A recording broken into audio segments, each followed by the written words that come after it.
What's up, guys, and welcome to the 100th episode of Press A Repeatedly, the greatest video game podcast you've never heard of.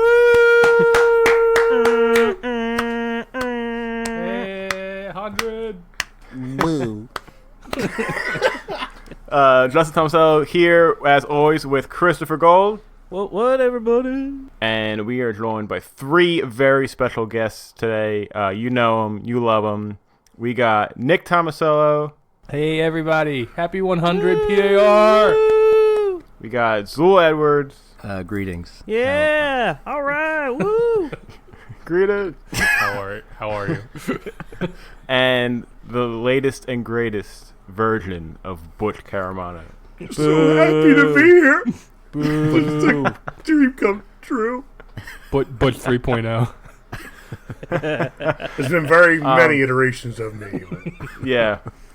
This is the strongest, the loudest, the fiercest, the fastest. I thought you said virgin. I thought that Virgin? too. Yeah. No, virgin. Not virgin. That would be very mean. Come on, That was Bubbles. that was 2.0.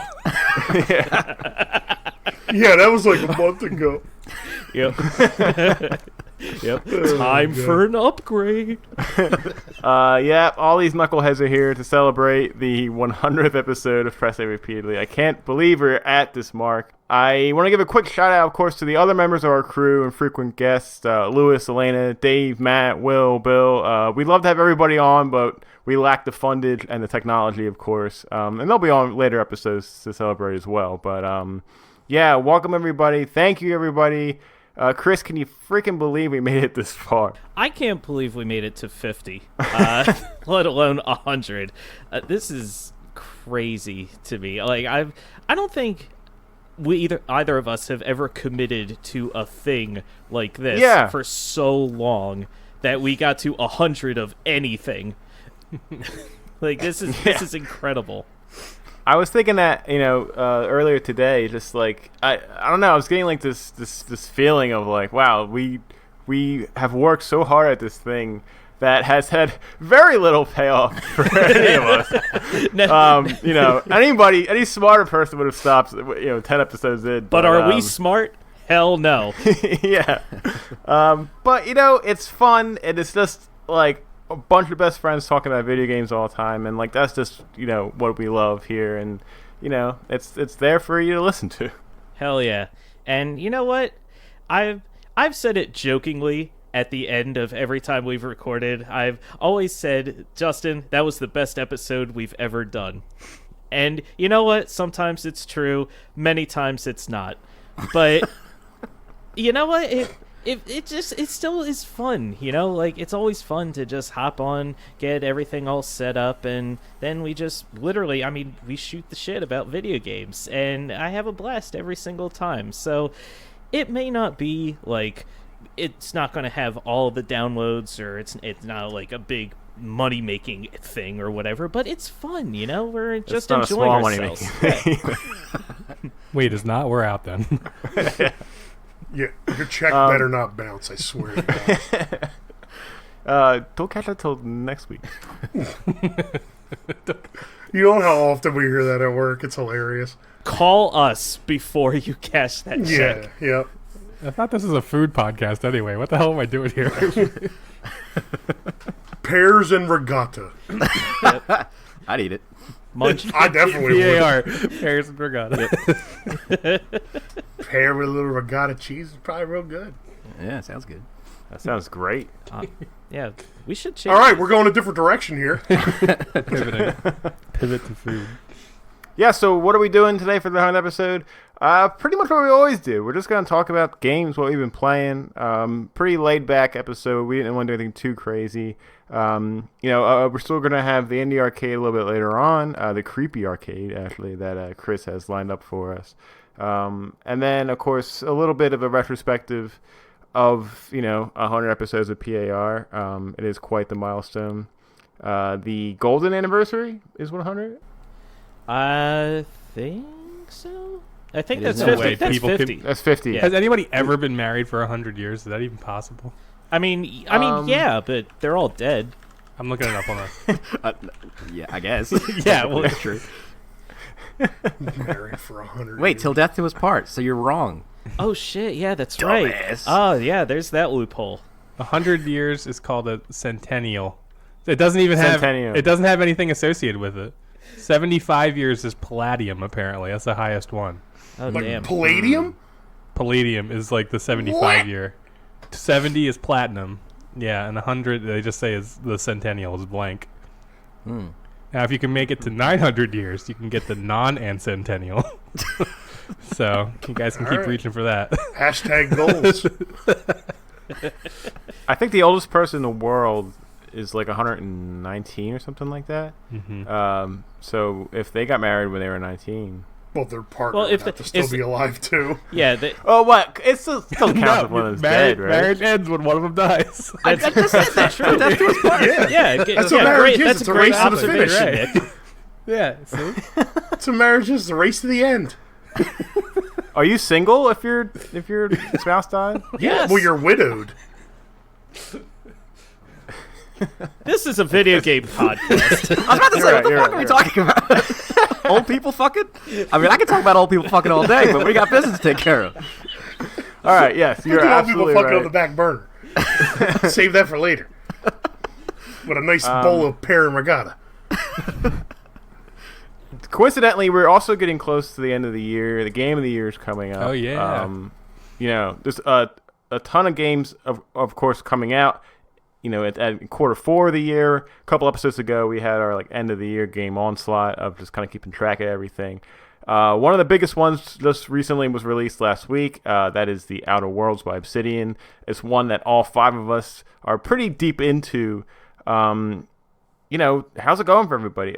Nick, kick us off, man. You haven't been on the show since episode 53. So Yeah, I've been waiting Yeah. quietly by my phone, staring, waiting Yeah. for the call. And it just never came, but here we are, finally, I guess. So it is awesome. It's, Chris mentioned, I got to give credit to Chris because he said this is on his list of most anticipated games. And for me, it was just not on my radar at all. I was the complete opposite. I was like, okay, whatever. Another Fallout clone. But, actually, when I started hearing the buzz about it, and then I kind of realized how much I like Obsidian as a studio. So I was like, yeah, sure, let me dive in. And I gotta say, I'm really, really enjoying it so far. I'm about 15 hours in. I just cleared, I guess, the second main planet. So they're definitely. I mean, you guys have already talked a lot about it, but just from my perspective, what I wanted to add is that it obviously has a lot of parallels to Fallout. But for me, I'm actually a huge fan of the game Pillars of Eternity, and I've talked about this with you guys off the podcast. But Pillars is basically a point and click game in the style of Baldur's Gate, but it's also done by Obsidian. also right? by Obsidian. And so Obsidian's style, when it comes to storytelling, is kind of they've really refined it over the last couple of years, and I really appreciate this game from that lens. From you see the writing and the storytelling that Obsidian does, and it feels a lot different to me than Bethesda's. And it just seems so much tighter, and the characters are more engaging, and the story is just really pulling me along. I really like that style of storytelling that they do, and it's just really reminiscent of Pillars of Eternity.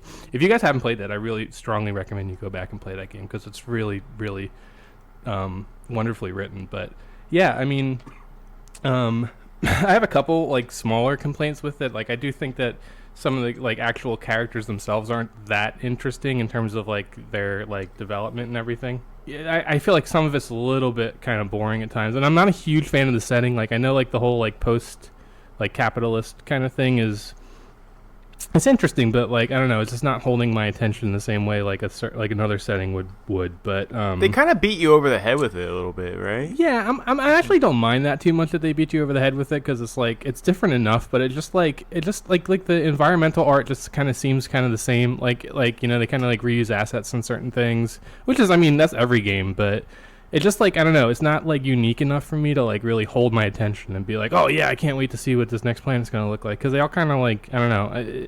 I mean, do you guys agree or do you disagree? Well, you said that you just cleared the second planet. Have you gone and explored all the other planets? I've done some side missions at other planets. So like I did like the one like giant ship that you go to and it has like all like the city on the ship. Right, the I can't remember the Groundbreaker. name of it. Groundbreaker, right? That's right. That was really cool too. But you know, I just like it's cool. I'm not hating on it. I just like it hasn't like really hit me the same way other games have.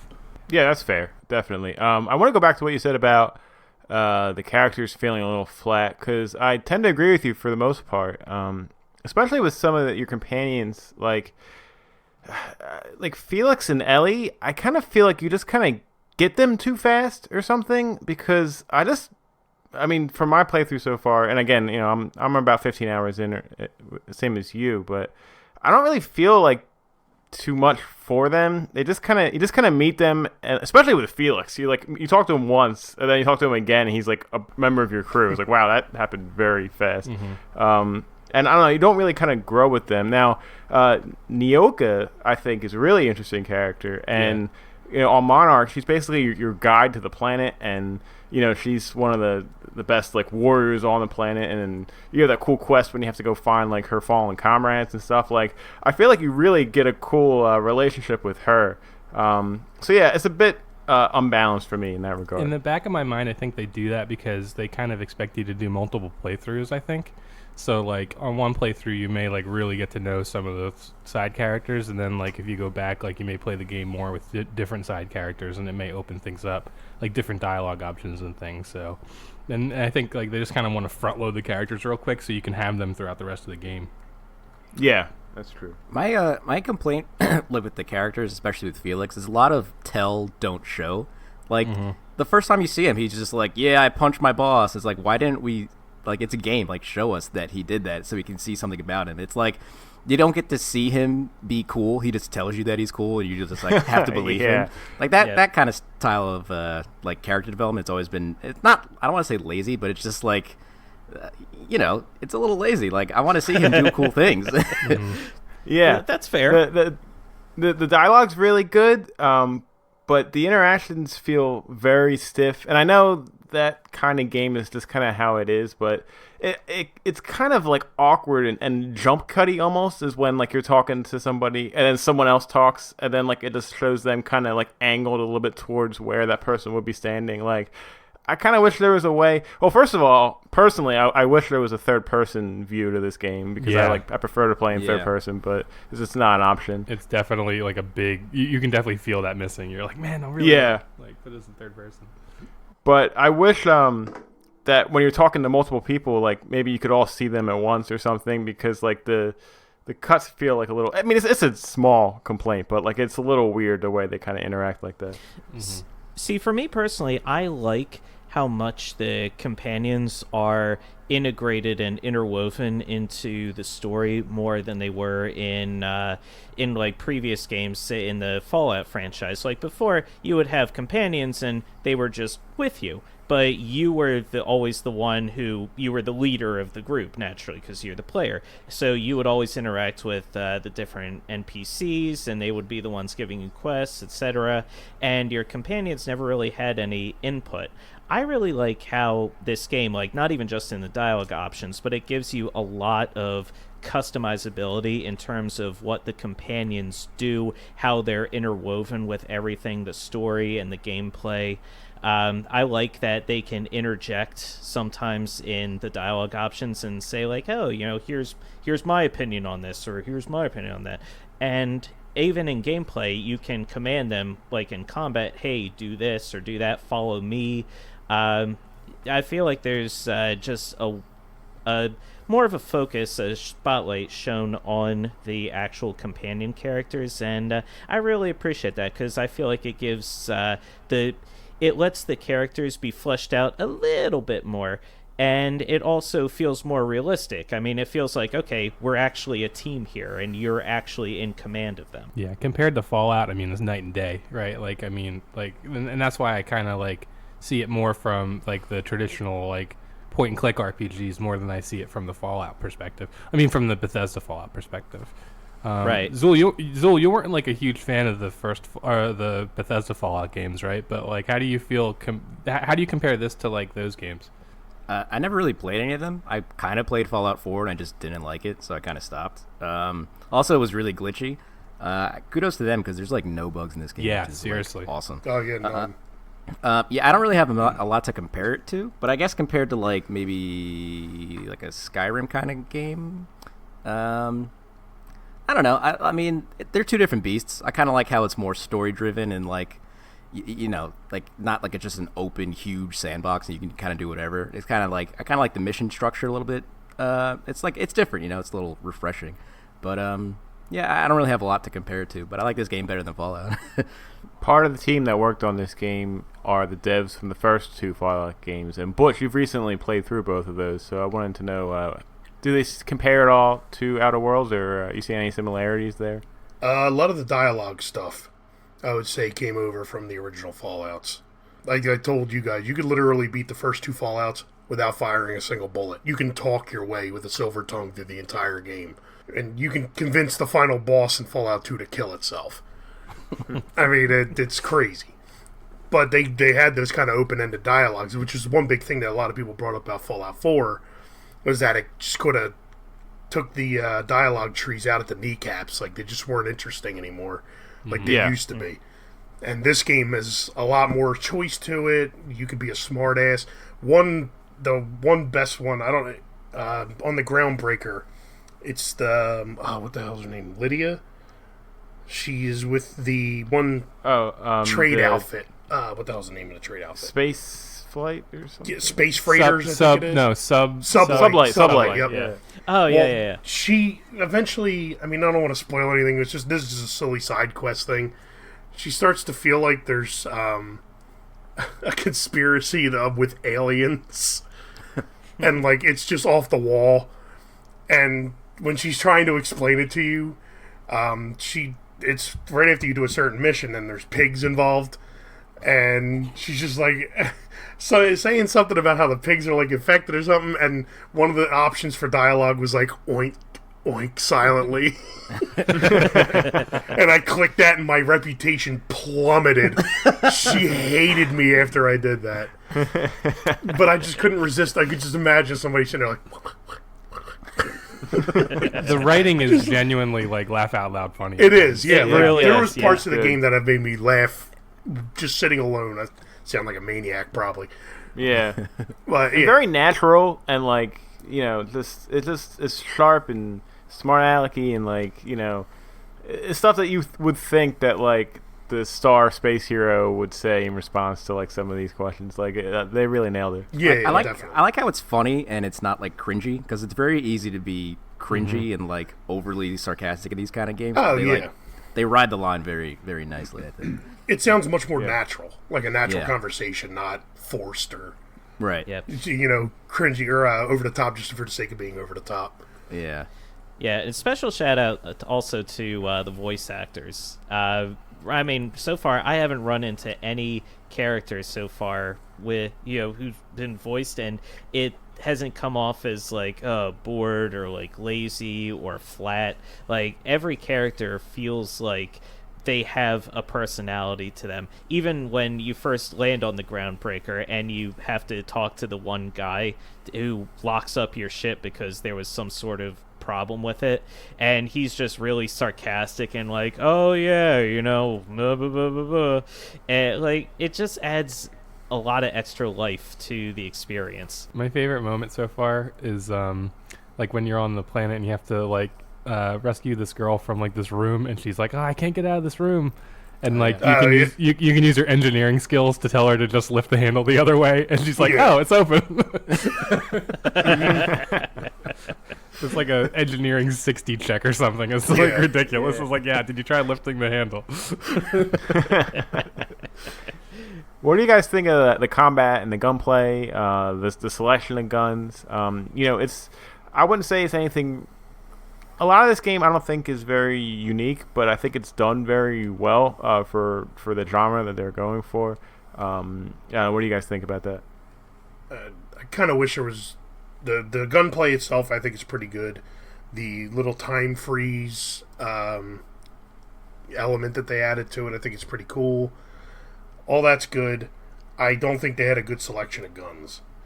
Yeah. Yeah, there's like 2 guns. There's like 2 sniper rifles in like the whole game. And then the best part is, as you level higher, like I thought as I was leveling up, it was going to be like, oh, you get bigger, better things. It was when I saw that it won, like when you get the plasma rifle, the next one is just called Plasma Version Rifle 2.0. Yeah. Yeah, I was like, really? That's all you got? You couldn't have come up with something? Butch 3.0 takes Assault Rifle 2.0. Yeah, exactly. Time The to upgrade it second to coming. 3.0. I like it, but the way I play, I think I made it too easy. Like, it was pretty hard in the beginning, like before I had companions.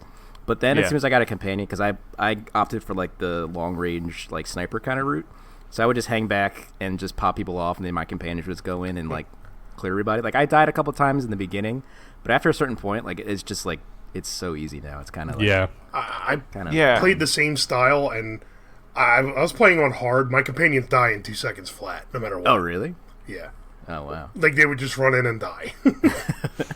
My battles tend to be like I specialize in long guns, so like I like assault rifles and stuff. But I'll go in there and I put a lot of points into my character's ability or my companion's abilities. So if I just like basically spam like the C button and the V button on the keyboard, like for the companions, like they'll just continue doing their special moves like over and over. Because like I have like a perk that if they kill somebody, that it like automatically recharges their move.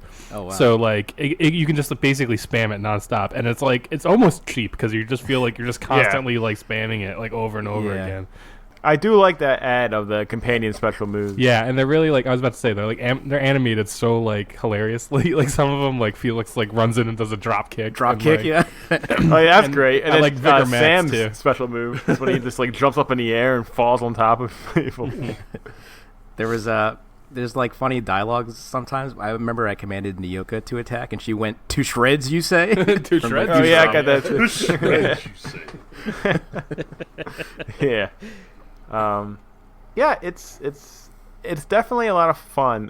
One thing I'm a little worried about is I'm comparing it a lot to Fallout 4 when I played through that a couple of years ago, and it was like a lot of parallels. Like for me, like in the beginning of Fallout 4, like I thought it was really hard. I was dying a lot. I'm really bad at like aiming and shooting and stuff.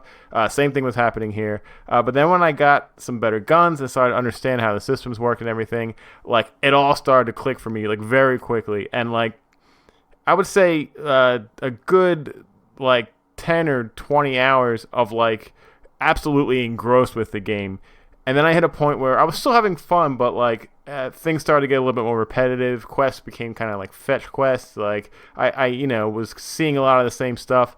I think I'm hitting that point now, like earlier in this game than I did in Fallout 4, because like it used to be fun for me to like find a bunch of chests and like run over and open them up and see what's in there. But now it's like all stuff that I've seen it all already. Like everything it's just the same guns, the same items, and like there's not really that thrill anymore because I don't need any of that stuff really that much anymore. Yeah. And I'm a little scared that like I already hit that point where I've seen everything and I still have like a lot of game left to go. Yeah, I find myself skipping like treasure chests sometimes now because I'm just like meh. Yeah, I think with this, just because the game is shorter, you'll probably hit that wall sooner. You know what I mean? that makes sense. Like yeah. like a game with Fallout, where there's like a huge open world where you can like explore a little bit more. You probably like didn't feel that fatigue as soon. But since this game is like more streamlined and shorter, it's probably like exponentially you probably hit the wall sooner than you would have in like a longer game. I'm still having fun with it a lot. I'm still very much enjoying the game, but I'm not like when I was playing last weekend. I was like so addicted to it. Like I was like, oh my god, this is like insane. And now it's definitely like cooled down. Like the honeymoon phase, I think, has worn off. Yeah. But yeah, I'm still definitely liking it. Not making to your 100 years, huh? 900 years. Noctiversary. What was it? Noctennial. So, Nick, you're playing on PC. I am. Is anyone else playing? I'm playing on PS4. Butch, I think, right? Yeah, I'm playing on PC. Okay. Have you guys experienced like really, really long load times going from area to area? Not really. I mean, Not at all, no. there is sometimes when you load up, there's like some prolonged pop-in sometimes. And like maybe the first NPC you talk to will just kind of stare at you awkwardly for a little bit while it's loading, which is very creepy. But then like after that, like it just gets back to normal. So it hasn't been noticeable enough for me to comment on it really. Okay, so not even like say in the first planet when you're going into and out of Edgewater, for instance? Oh no. Not No. really, no. Okay. Yeah, because I've noticed, like, just on, at least for me personally, I don't know about anyone else, just, like, some of the loading times going to different areas can be really, really long. Like, sometimes, like, anywhere from, like, maybe, like, 2 minutes or so. Like, I'm Really? just... Oh, yeah. Like, I'm just, like, was staring at my screen, like, waiting for things to load up, and then, boop, it pops up, and then I'm in the town. You're on PS4? On PS4, yeah. 2 Yeah, I'm minutes? playing on PS4 too, and I wouldn't say 2 minutes. Yeah, maybe like 30 but- seconds is like the longest I've had. Yeah, maybe. Yeah, And that's like, going from world to world, not like in and out of buildings and stuff. I Problem mean, with your generation, you want instant gratification. okay, boop. Says the man who bought a $2,000 PC. You to avoid shut waiting. up! That's what I was gonna say. I was like, it's not fair for me to judge because my load times are literally non-existent. Bought the most solid state hard drive he could find. Listen, okay. It's so Yeah. it's so Everybody- it's so fast. everybody It just reacts faster calm than the like fuck you can down. make decisions. Pretty much. Yeah. Shh, shh, they don't mean it. I know, Father. I think for all of us, this game was a pleasant surprise, right? Like Yeah. maybe we weren't Yeah. all. I know Chris was. This was like your probably most anticipated game of the year, Yeah. but we were all knew about this. We knew it was coming. We knew it would be good. But like I think for all of us, it hit the mark we wanted it to, and that's super refreshing. Yeah. And I talked about this on the last episode, but when I was talking to you guys, how you brought up that point that like this game came out at like the best possible time for a game like this to come out. Yeah. When everybody was really kind of frothing at the mouth for a good like sci-fi RPG, Fallout-y type of game. Yeah. And like here it is. So I think it's doing very well. It's selling very, very well, and we'll probably see a lot of talk of this, in other companies' Game of the Year discussions. Yep, Oh, I definitely. agree. Yeah, I agree. It was a real sleeper hit. Kind of just came out of nowhere, but it's really good. Yes, it is. Yeah. All right. I want to actually redirect the focus a little bit to Justin, real quick, because I know that there's a particular game that you have been looking forward to all year that you have been playing lately, and I was wondering if you wanted to talk about it a little. Yes, country singing karaoke. I was going to the say newest FIFA karaoke. 2020. Now with more microtransactions. All right. Microtransactions, the game. Yes, Chris, absolutely, indeed. Luigi's Mansion 3 Luigi's dropped Mansion on 3! Thursday.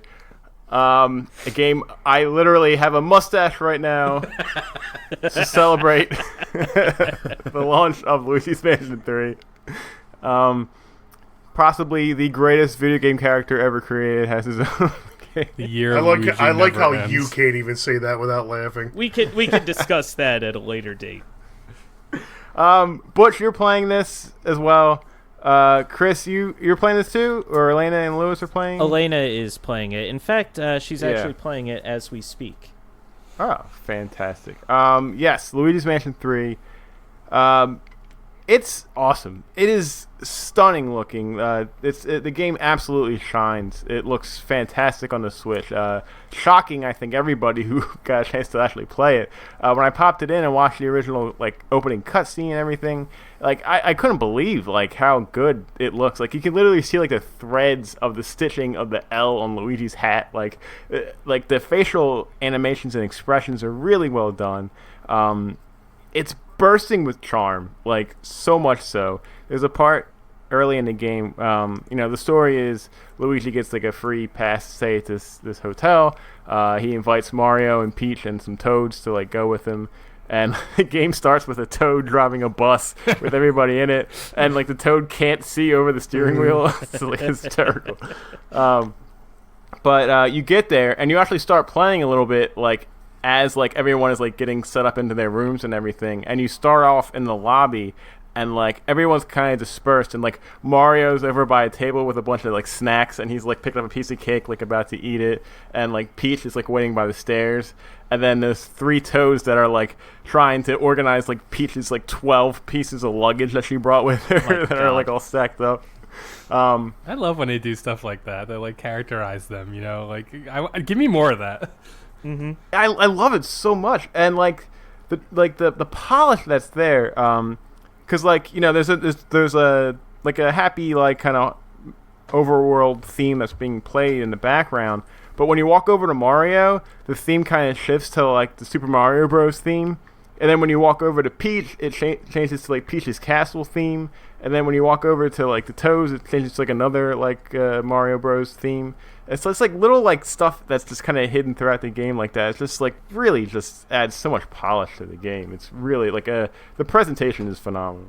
It's Luigi's Mansion if you've played the first one or the second one on the 3DS. The gameplay it's pretty much the same as what you've been used to. You know, you're walking around the mansion, you're sucking up the ghosts. It can be a little tricky. It can definitely get a little bit repetitive. Sometimes maybe a little bit annoying in some aspects of like kind of there's a bunch of cash that you have to like suck up with your poltergust that can, you know, it's a little annoying to kind of suck all that up in all the different rooms because there's so much of it. Right. Um, Wait, can I ask a question real quick? Yeah. Is sure. there a story reason for the money? Why does Luigi want money so much? Why do you want money so much? I don't. I create gotta nothing provide. of this He's gotta of worldly provide. desire.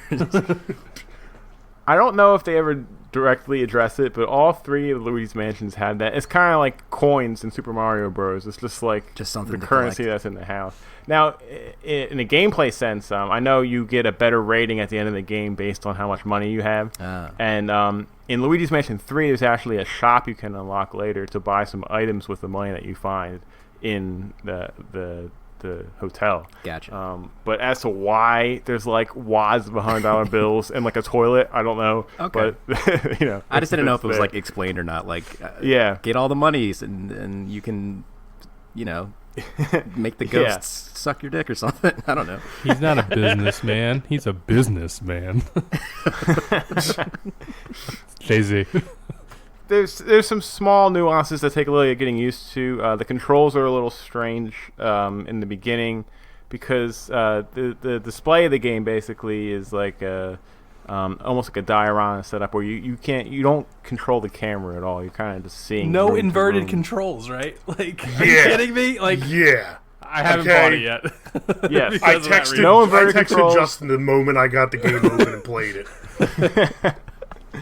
No inverted controls, and also Luigi kind of moves when you're activating the poltergust and you move the right stick, it kind of goes into tank control mode for left and right, which is a little off-putting because if Luigi's facing the camera and you press left, he's going to go his left, like not the left that you Yeah. think he would go.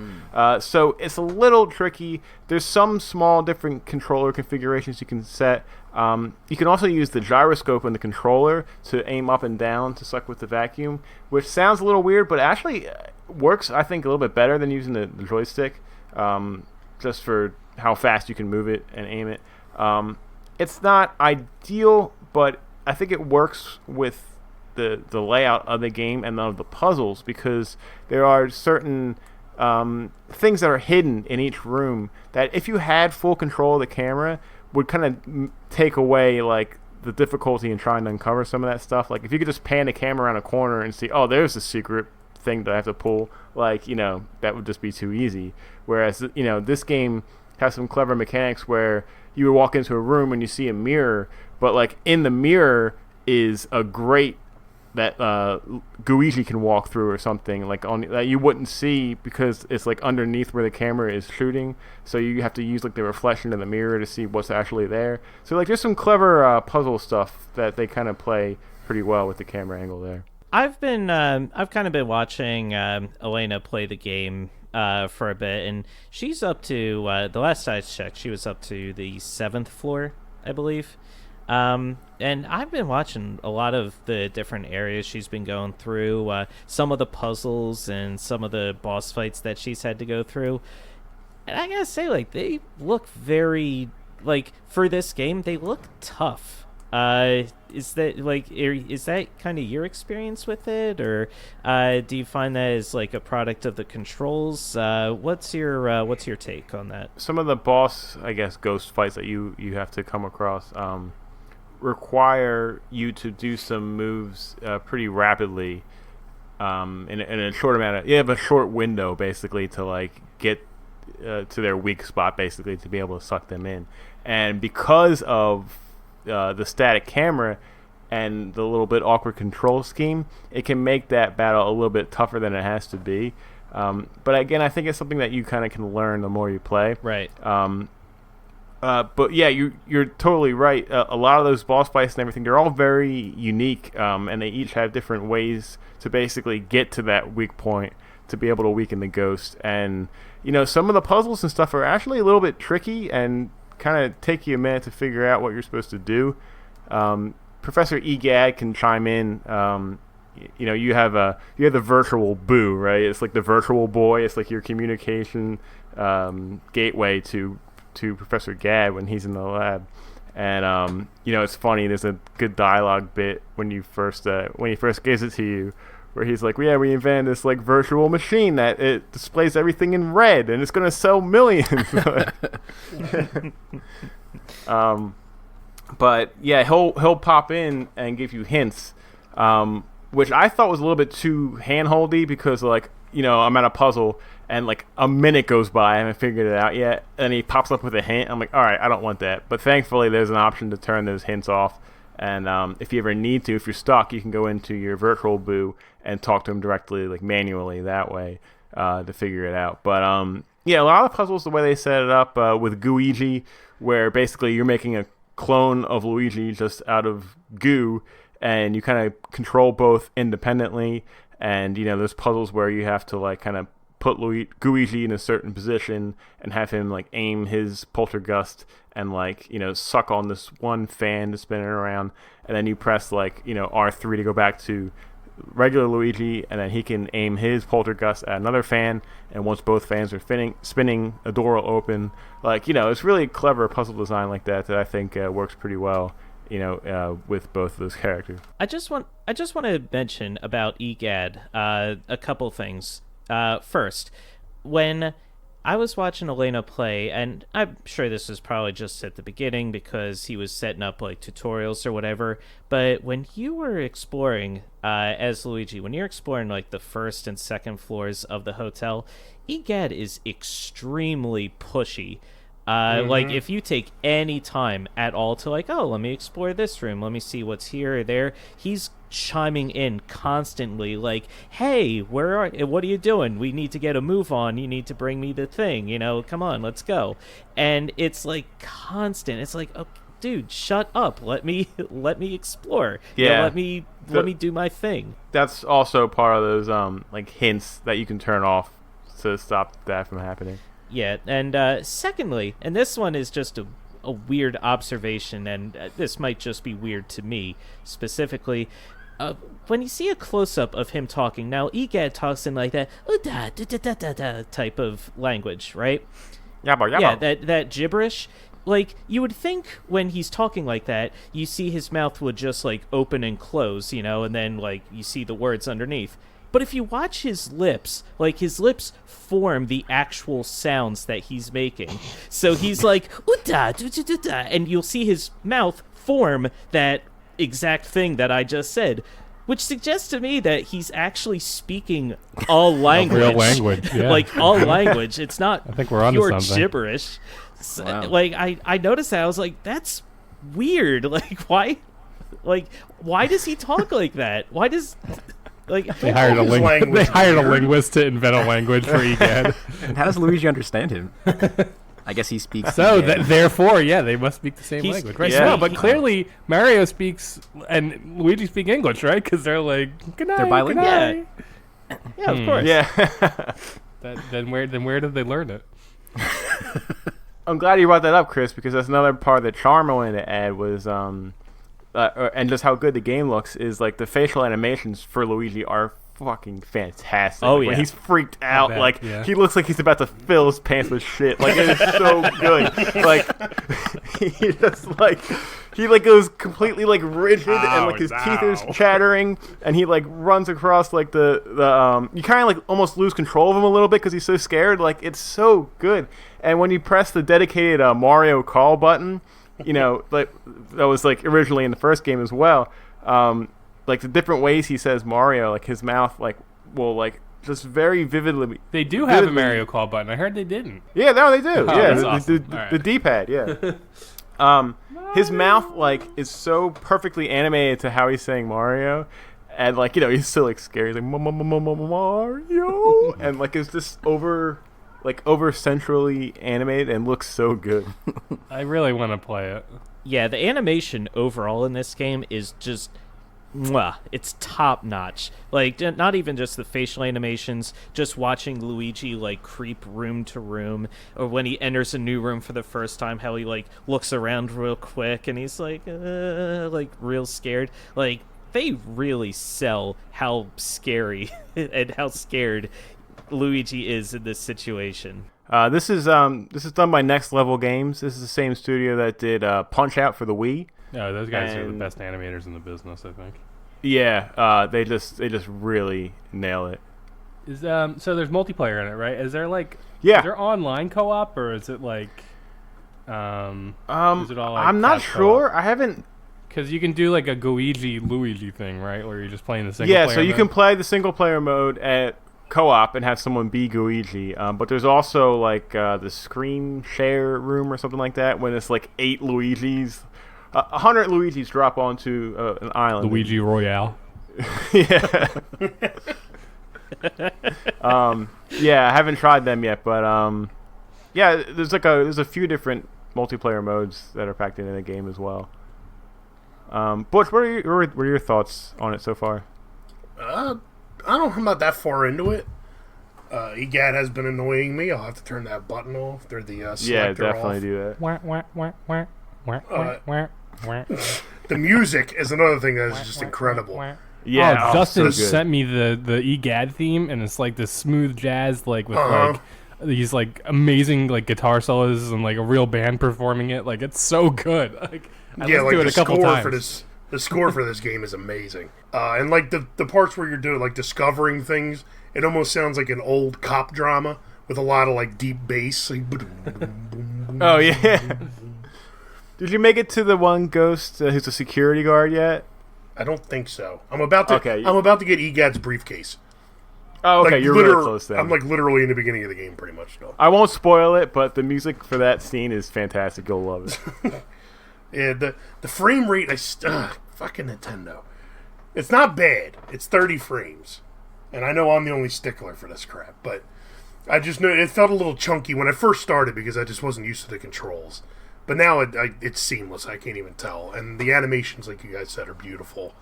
I'm okay with a solid 30 FPS. You know, as long as it's solid, like you know. Yeah. Oh I no, prefer yeah. 60, but yeah, it's not stuttery or anything. I mean, it's not bad like that. That was I about to say. The lighting is surprisingly advanced for a console like the Switch. Like I didn't think its graphics could handle that. That screenshot I sent you guys, like I just can't believe how good that wasn't even a cutscene. That was like playable. That was in the room. Like, yeah, I just I look at that and a single tear just goes down my cheek every time. It looks so good. he's so beautiful. Yeah. Yeah, it's definitely a lot of fun. There are like some small like gameplay problems. It might get a little repetitive or a little tricky with controls and everything. But that's just kind of Luigi's Mansion. Like the other two games are like that as well. The presentation here is like the breadwinner. It just looks so good. It's charming. It's funny. It's goofy. It's Luigi. What's not to love? It's it's a unique experience too. Like how many like Italian plumber ghost hunting games are there out there? It's true. They've cornered the market. Yeah. There's a new there's type a lot of game. Fun new ghosts. Ghost Stranding game. Yeah, Stranding. The second best Strand game of the year. No, probably the first best Strand game of the year.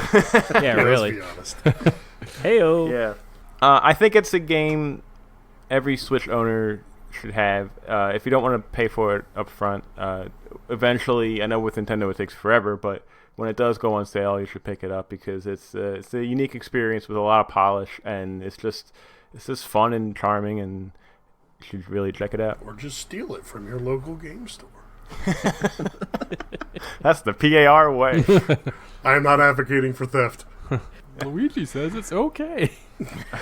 Luigi says the corporate overlord shall die. Luigi says, "Eat the rich."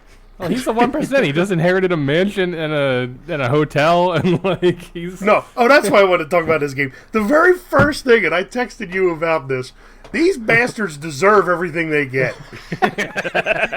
They walked in, they got to this mansion, and there are obviously ghosts floating around with fake human faces on, which was actually really freaking creepy looking. Yeah. And just like, I was like, this is completely obvious. Like, get out, leave. And I want to bring up the fact that we need to free toads. Toads have been enslaved by the princess for far too long. What makes you say they're enslaved? Because they're the only ones that do anything for anyone. Maybe they have And I was loving even it when they they're were like struggling to bring all. Yeah, of her, like they're the only ones luggage in. carrying and schlepping everything. Well, Luigi's carrying his own bag. They're Yeah. government At least- workers. They got good benefits, right? Yeah, I don't know, man. In Mushroom Kingdom, I don't know. They're dental as shit. When you get up the elevator for the first time, you're like, oh, Mario, Luigi, Peach, these are your 3 beautiful rooms. Toads, you're down that fucking way somewhere. That's basically all In the it murder In hallway. the dungeon. is. Yeah. I also love that they turn in for the night at like 3 in the Yeah, I know. afternoon. It's bright and sunny out, and everybody's just like, oh, I'm going to go lay down. Yeah. You ever had And a they all pass mid-afternoon out. nap? Maybe it was a long trip. I don't know. Did you guys see all the jokes about how Mario has his own room? Like, Yeah, I know. He didn't get to go with Peach. it's like, ooh. He's in trouble. Yep. I just love that he's like hovering in the beginning. He's hovering over like the snack display, and he grabs a piece of cake. He's about to eat it, and then Polterpup comes and just takes it out of his hand. He eats it from him. I could talk about Luigi's Mansion 3 all day, but I'm sure we have some other stuff that we've been playing. Yeah, I don't know. Nick, what else have you been gaming lately? I did play Link's Awakening, the remake. Right. You know, All right. honestly, man, like I hate saying this because I loved the original Link's Awakening, but I just cannot get into this version as much as I've been trying. Really? Like, yeah, I know. I mean, I find the world charming and like the music's great, and I don't know. I feel like it's almost like it's showing its age a little bit, and like that it's very kind of point A to point B. And I think maybe because I played that game so much as a kid, and like when I'm starting to like have everything come back to me, I'm like, oh, okay. And then it becomes like overly familiar. I'm like, oh, okay. Like I remember all this. Like, and I don't know. I just find it kind of tedious. Like some of the dungeons are like I'm just kind of like rushing through it. I'm like, come on, let's beat this. Like I'm not like really relaxing and enjoying it, and I don't know. Didn't do anything for me. I kind of feel bad about it. Well, you shouldn't feel bad about it. I mean, that's your personal experience with the game. See, for me, I never actually played the original Link's Awakening when it first came out. In fact, the remake was the first instance where I actually beat the game. So there was a lot of the game that was really fresh and new to me. Whereas for you, I mean, this was a game that you played a lot and you knew like the back of your hand. And the whole point of this remake is it was a one-to-one a remake, just with you had the updated graphics and the soundtrack and everything, but the actual gameplay itself was exactly the same because it was remade for a new generation of players. So yeah, I mean, you shouldn't have to feel bad about it. I mean, it literally was just the same game that you've been playing all your life. You know, you shouldn't have to feel bad about saying like, oh, you know, this didn't really do anything new for me because it was familiar. Thanks, Chris. I feel better now. You're welcome. I'm gonna go. This has been Chris's psychiatry corner. I'm why gonna I'm go here write a curse word laden email to Nintendo now. Dear Mr. Highwater, fuck you.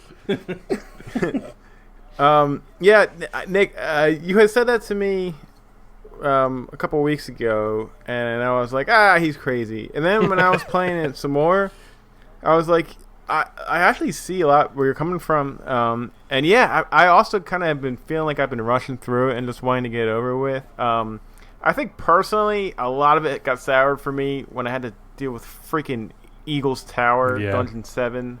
I hate that dungeon so much, and it like took me literally days to freaking beat it because there was just so much backtracking and everything, and it really took a lot of the wind out of my sails. I still think the game is great. It looks great, but yeah, I think the gameplay is a little dated. Not saying it's bad, but this is a game from 1991 that we're playing in 2019, and the last big Zelda that we've played is the most expansive Zelda that's ever been out there. So it's like definitely quite a shift. Again, not saying it's bad or anything, but it is different. And it's just for someone who's played this before, who knows what you're supposed to do. And then I still feel weird paying $60 for it. I don't know. It's just yeah, I don't know. Yeah, that's the other thing too. I feel like it's a little bit overpriced, but that's just me, and that's going to be subjective from person to person. But yeah, the original came out in 1993, but your point still stands. Thank you, Chris. You're welcome. Sick burn. Chris's psychology corner continues. Butch, you wrapped that up this week, right? Yes, yeah. I didn't want to start Luigi's Mansion until I beat that. Yeah, and yeah, I was actually on the which one called Eagle? What was it? Eagle Tower. Yeah, that was the one I was on when I was starting it up again. It didn't take me that long to beat it, though. you know what it was? I missed. There was one bomb wall that I missed. Oh, the one that connects everything.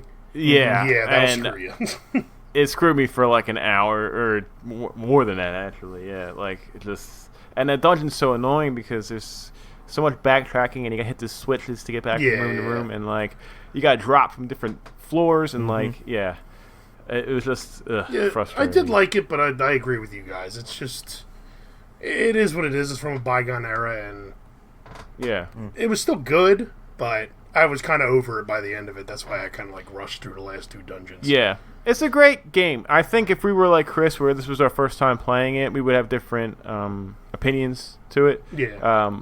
But not only have we played it before, at least once, we've played it through a bunch of times, and so it was very familiar. And again, not saying it's bad or anything. It's just for us that a lot of the wonder of the game wasn't there because we knew what to expect. I will say though, I kind of agree that the game was definitely starting to feel like very repetitive towards the end, but it's not a long game. It was originally designed for handheld, so it was specifically designed to be shorter than most other Zelda titles. So I feel like its length was pretty good. Maybe dragged on a little bit too long, but all in all, still a good length. Yeah, that is Link's Awakening. Who else? Zul, what else have you been playing? Just two things besides Outer Worlds. Monster Hunter, of course. Iceborne. Yeah, not gonna get into it. It's Monster Hunter, it rules. And that was the Iceborne expansion, ladies and gentlemen. I mean, I'm very biased, so my opinion has no sway. It's more Monster Hunter. I don't know. It's great. Yeah, I really wish I could love that game like you do. Yeah, I mean, it's I don't know what it is. It's like the one game that I can't really explain why I like it. I just fucking love it. I keep wanting to go back into it, so. It's not for everybody. I know it's not, but yeah. The other game I played was After Party. Oh yeah. Yeah. I forgot the name of the studio. It's the same people who made Oxenfree. I'm gonna look it up. After Party. It's good. So basically, it's like a side-scrolling visual novel-y kind of game with little mini games here and there. Oh, okay. Basically, there's two college students in their last day of college, and then they die and end up in hell. And they have to outdrink the devil to get out of hell. It's really funny. It's really the dialogue is great. The voice acting is really good. There's a lot of loading, surprisingly, a lot of jitters and stutters and stuff for just a 2D side-scrolling kind of game, which is surprising. Yeah. It performs like shit sometimes. I'll just be walking down the street, and then it'll just chug and drag, and it's just what is happening? I'm not doing anything. I'm just walking. Yeah, like it also feels a little like on rails, kind of, because at first it kind of gives you the illusion that like, hey, your choices kind of matter or whatever. But there's one part where I had to gain access into like a VIP party in some bar, and I had to. The options were like, try and schmooze this guy, or like play beer pong with this demon, and then you like get his invitation instead, or something like that. So I chose to play beer pong with the demon, and I lost, but he still let me up. I was just like, oh, so I thought like if I lost, I had to try and do the other one, but he was just like, oh yeah, whatever, like take it anyway. Like this party sucks anyway, and it just like let me go. I'm like, all right, that was kind of lame. But yeah, I really like it. There's one part that I laughed like super hard at, and it's not a spoiler or anything, but basically, one demon is like it's getting like kind of serious and like this big lofty dialogue and talking and stuff, and then she's like, all right, like are you ready? Like I'm gonna transport you, and then she snaps her fingers and the screen goes black. And then the screen pans over to a demon humping a tree. and his name is Hump Demon. And he just goes, you want to get in on this? and then the two characters kind of look at each other. And then she snaps you back. She's like, oh, wait, sorry. That was something else. Don't worry about it. Don't worry about it. And then she snaps you to where you have to go. And it just came out of nowhere. I was like laughing so hard. It was great. Oh, my God. That's incredible. So I'm looking at screens of this game. This game looks really good. Yeah. Just like graphically. Yeah. It's a very Zul art style, I think. Mm-hmm. Yeah, it is. I heard one complaint that the camera is very far out, zoomed out from the characters for like the entire game, and like there really doesn't seem to be a good reason for that. Yeah, there isn't. Like when you're walking down the street, especially, I guess they were trying to like, make the street more, show you all the details like of the world. But I'd rather see the characters' faces, because there's one part where I was doing a dance off with the demon, and it zoomed in to like see their faces and stuff, and they look good. I don't know. I don't know why they something like when you're walking outside or whatever. If you want to showcase the world, that makes sense. But like even apparently during like dialogue scenes and stuff, the camera's still really zoomed out. It is, and I don't know why. It's weird.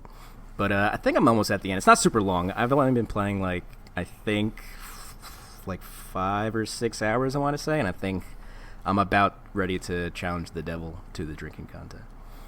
Are you playing on PS4? Yeah.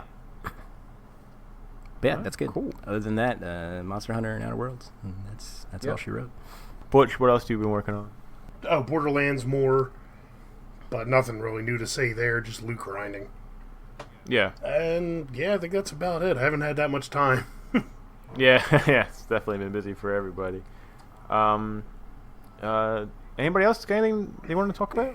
Is there anything coming up that you guys are really interested in that you can't wait for? Like, I'm starting to get excited about Pokemon slowly. Yeah. I mean, no? Really? No, I said yeah. You are? Okay.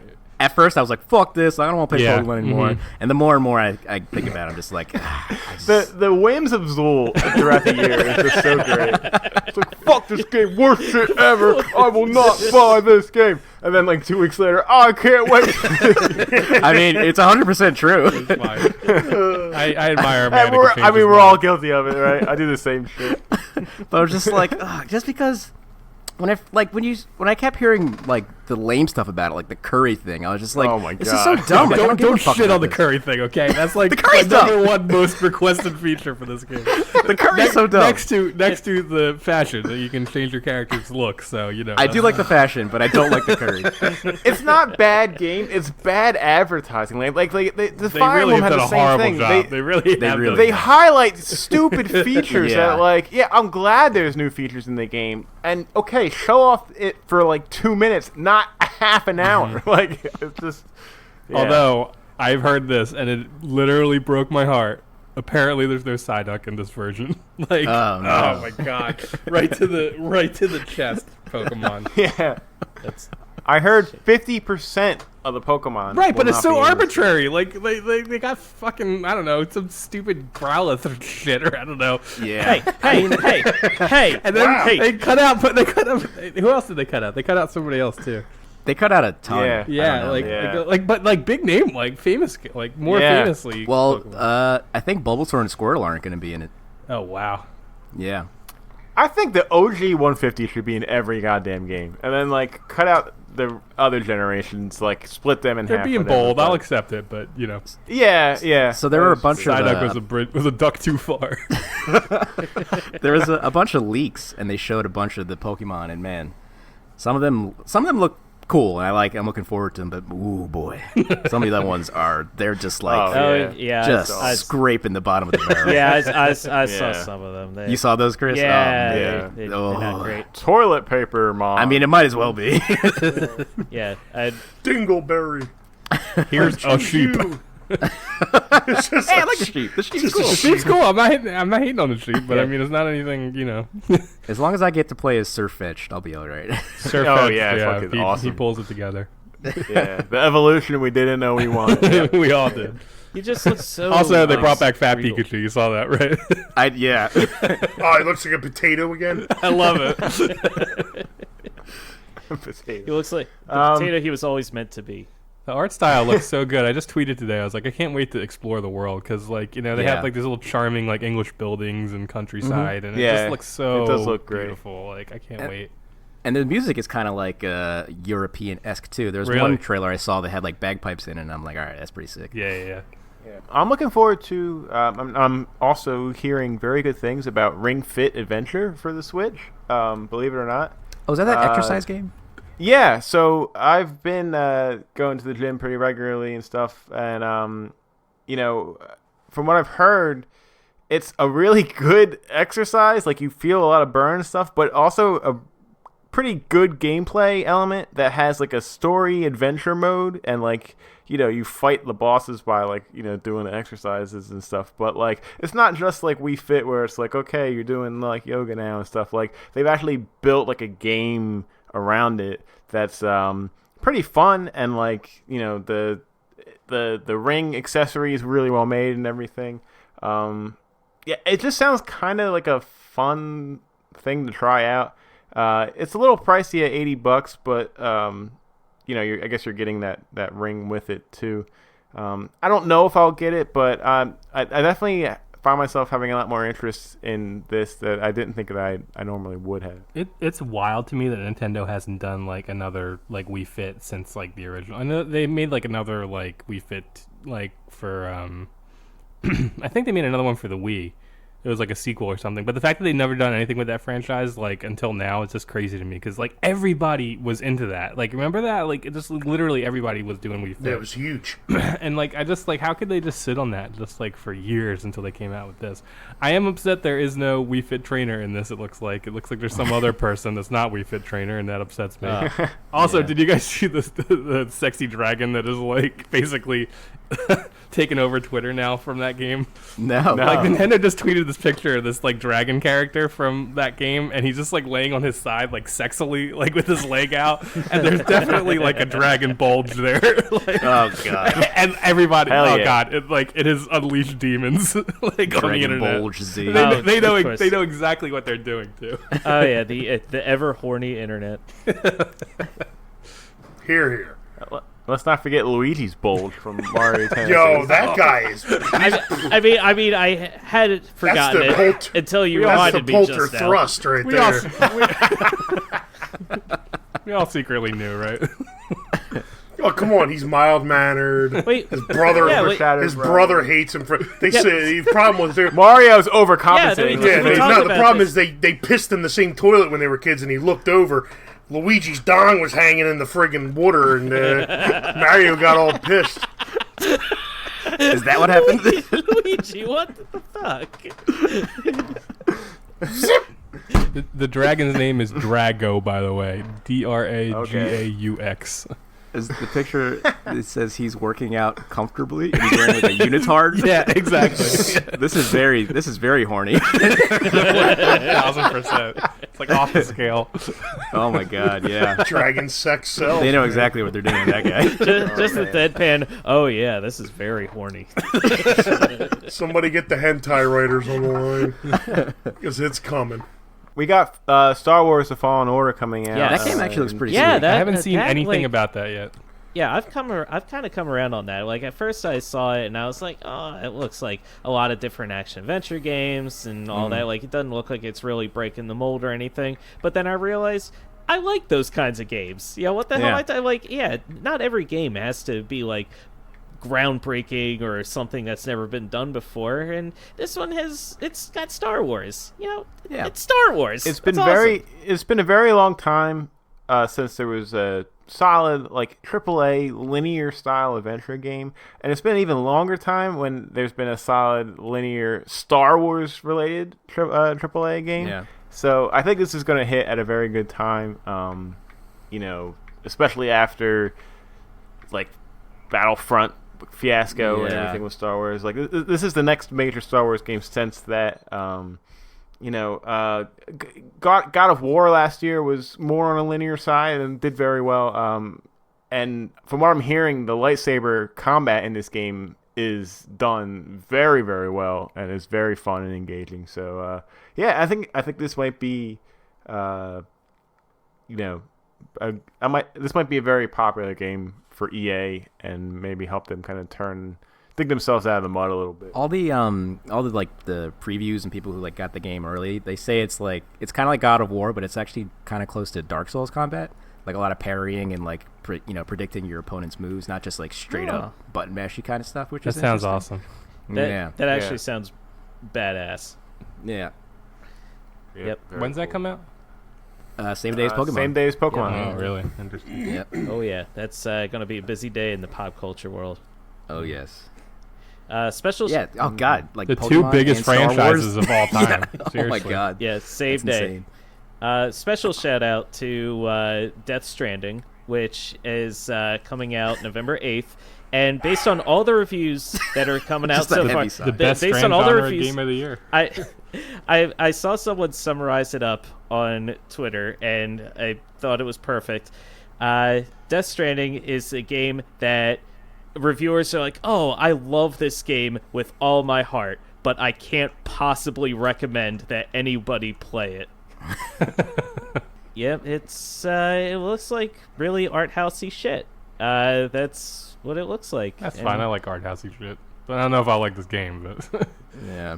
we were saying before the podcast, I still think like the environmental like art is beautiful in this game. Like I'm just looking at pictures now. It just looks like Scotland or something. Like oh yeah, the game looks great, but is it like actually fun to play? Probably not. Have you ever dreamed of being an Amazon employee? In the future? With a baby strapped to you? Can't Then say I this have. game is for... Oh, then I guess it isn't for you. Move along. Have you ever tried Luigi's Mansion 3? it's probably like 80 hours, which is like probably the part I'm looking least forward to. And 78 hours of it is cutscenes. Yeah. Cutscenes. Oh, I was God. just gonna say that. Oh my gosh. I played Metal Gear Solid 5, and that game, I mean, is batshit crazy as, most Kojima games are, I guess. But, Right. like, the other thing, it was so long. Like, I felt like I played it for hours, and I don't feel like I got anywhere, like, in the story. Like, I was just kind of doing mission after mission. And the missions each take, like, 40, 50 minutes to complete. And I was just like, man, like, I enjoyed my time with it, but I was like, I am not going to sit here and play this game for, like, 90 hours. And I have a feeling this is going to be the same thing. Yeah, I think so too. Yeah. A lot out this year, a lot to still look forward to before the end of the year. And I have the document set up, guys. So look at it and maybe run through it. And if there's some stuff you want to just maybe play a couple hours of to get a little taste of to get ready for the end of the year. There's some like cheaper games, a couple free games and demos that you can get just to check out as well, and kind of keep track of stuff that's come out this year. It's gonna be a lot to talk about. Did Garfield Kart Furious Racing come out this year? It did. I'm not sure if it's out yet, but yeah. I know it says releases tomorrow. Wow, look at that. Well, what do you know? Looks like I That's got the sequel. Looks like That's I the got a sequel, sequel, goddamn. work. Yeah, I played Garfield Kart for Indie Arcade. Furious Racing. Did you just say you have to take off the work? Yeah, Boys, well, what do you I need gotta to take off tomorrow Is now. everything okay? Yeah, well, Garfield kart racing just came out. Yeah. And So I think they're having a midnight release. You better get in line. I feel bad for Pokemon and Star Wars. I mean, Garfield's Yeah, I coming out know. first. It's the third most popular like- franchise of all time. Yeah, It's gonna blow him out of the water. you call your boss. they're going to say Pokemon Who after this. Yeah, you're in line for a Garfield cart, and you call your boss. Oh, sorry, boss, I'm sick. You hang up, and you turn, and your boss is in line right in front of you. I like how we're assuming that there would be a line, or that they would even open the store at midnight for this game. It's been a great year for the Strand genre this year. It has. It's a big leap forward. Luigi's Mansion, Garfield Kart, Yeah. And nothing else. and nothing else. That's it. Just imagine Butch bursting in. Do you got any more Garfield carts? Oh yeah, couple. Oh, you got the warehouse filled last with them. one, and there's like 86 copies on the shelf. Yeah. Oh, thank God. All right. Let's take a quick break. Then when we come back, we'll get to something creepy, and we'll kind of wrap up 100 episodes. Sounds good to me. Cool.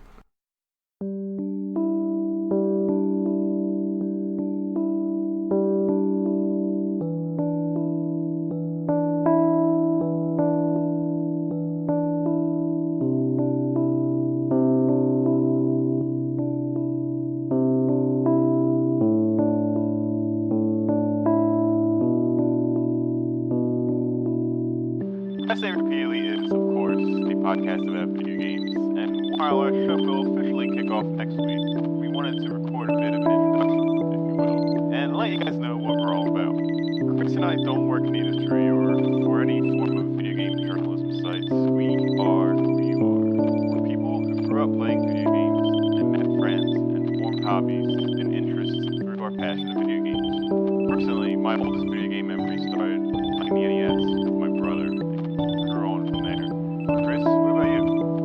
My earliest video gaming memories involved the NES and playing a lot of Mario, Duck Hunt, and getting lost with my brothers in the woods of The Legend of Zelda. We're not going to focus too much on the news and industry events. We'll let the gaming side be on the podcast. We aim to focus more on video game experiences of the past, present, and future.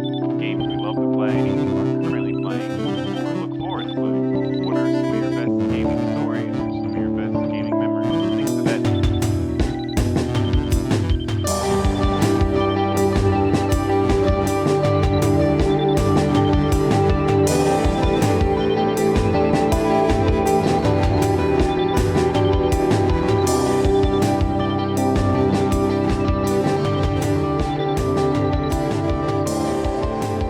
Welcome back to a very special 100th episode of Press A Repeatedly. Justin Tomasello here with Christopher Gold, Nick Tomasello, Zul Edwards, and Butch Caramano. Chris, are you ready to get creepy? Buddy, I'm always creepy.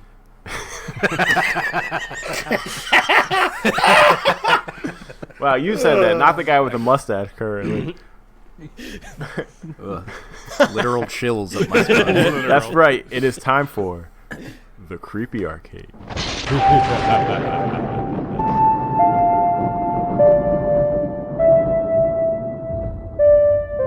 The Creepy Arcade.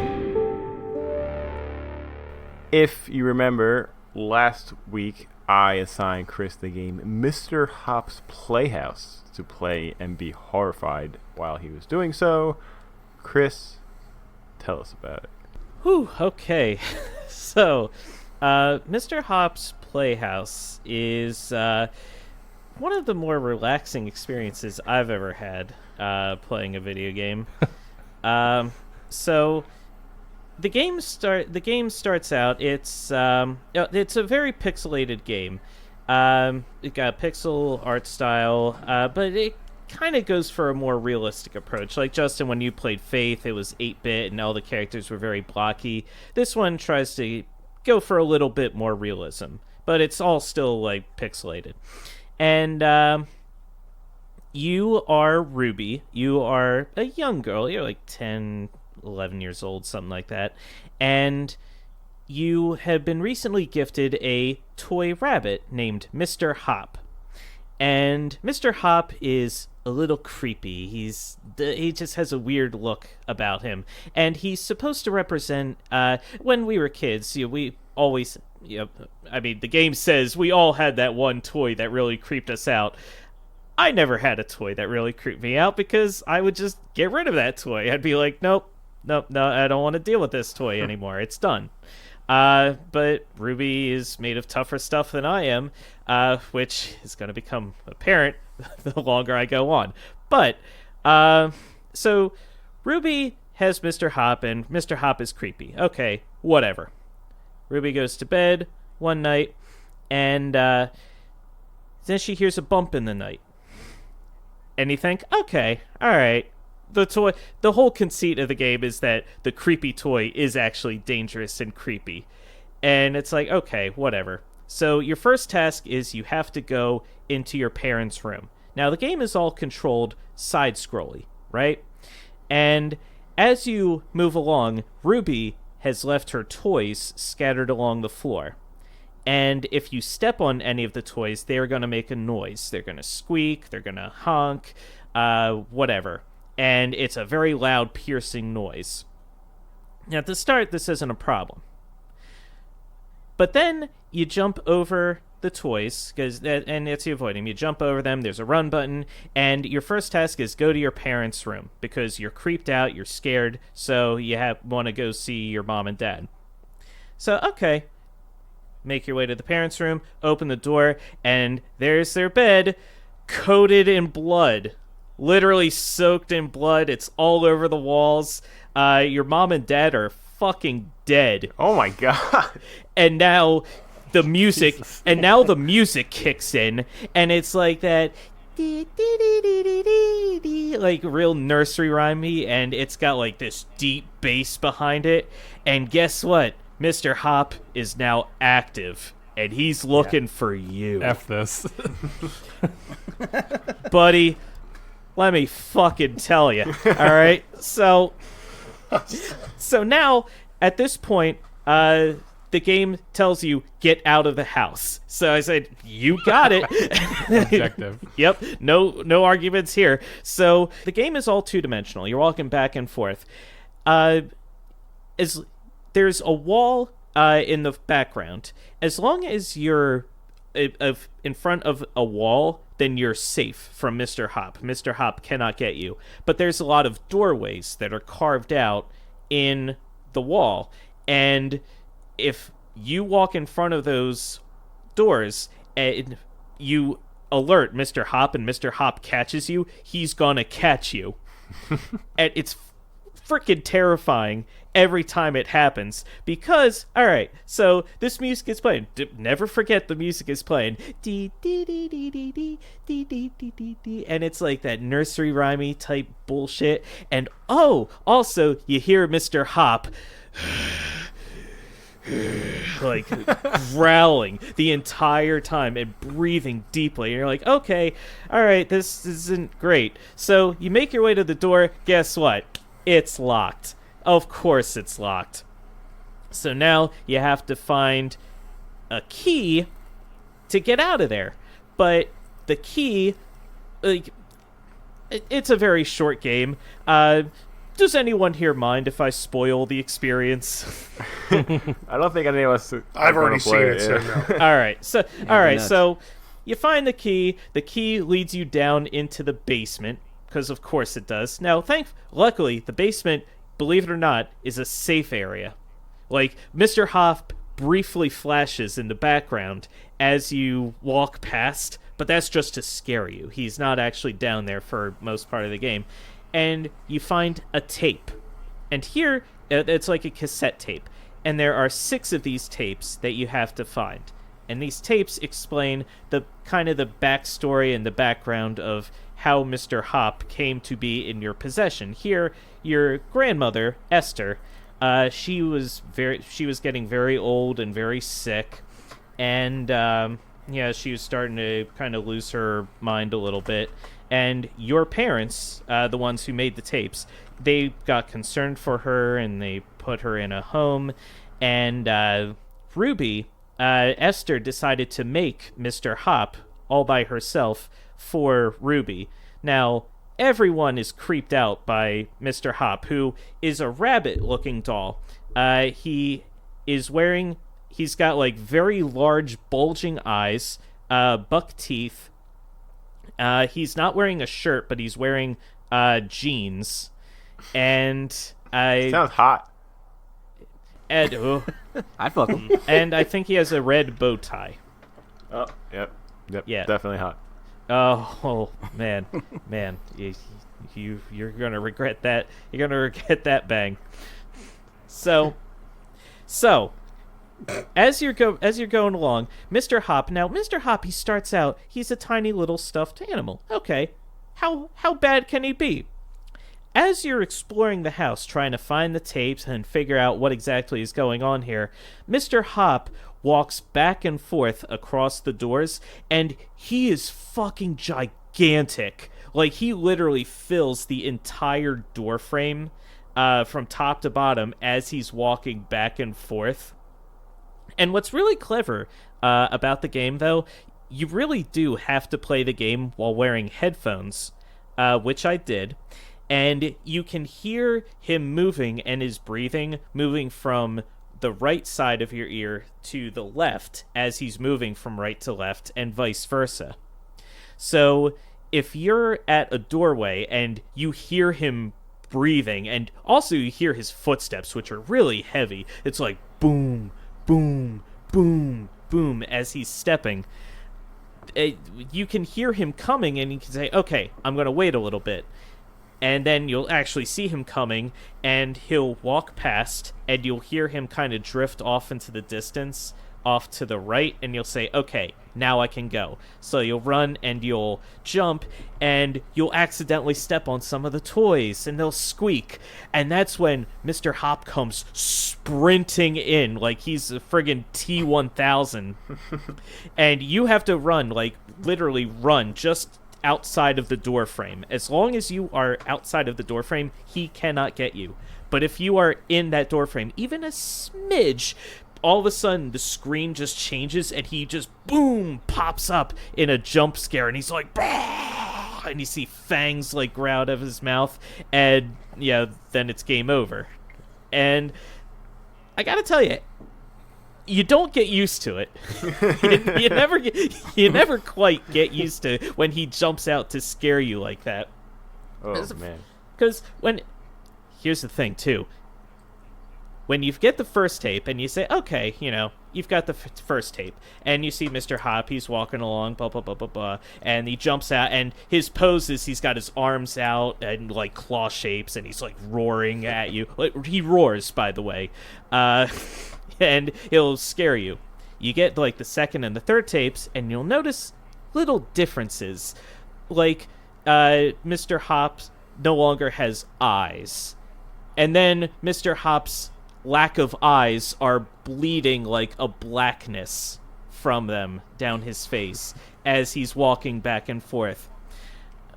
Also, sometimes, as you're walking past a wall, he'll just boom, burst his arm out of the wall to reach for you, which is not a thing that had happened up to that point yet. He'll, like, reach through the floors, he'll reach through the walls, and you're like, Jesus Christ, like, this fucker could be anywhere. Like, and that's the scariest part. Like, he could be anywhere. Then finally, to get to the last tape, alright, I had to go into my parents' room and find, I had to find the fifth tape here. And I remember this because I go in and Mr. Hop is in there in the shape of a giant spider. And he just literally charges at me the instant I enter the room. I'm like, fuck! And I had to, like, bolt out of there as quick as I could. I was literally, like, I've screamed so much playing this game. Like, I never got used to anything. I was never, like, comfortable, like, okay, There were some times where I was trying to repeat the same areas over and over, and Mr. Hop kept catching me. And I was like, okay, alright, whatever, like, move along. Like, I gotta get past this one part. But once you get past that part and you get into the unknown, this game really switches it up on you and really keeps you on your toes. There was one room I just happened to go into that didn't hurt me, but it featured a lot of giant floating eyes that were staring at me. And like they followed me as I walked out of the room, and that was it. That was the entire room. And I was like, oh, that wasn't great.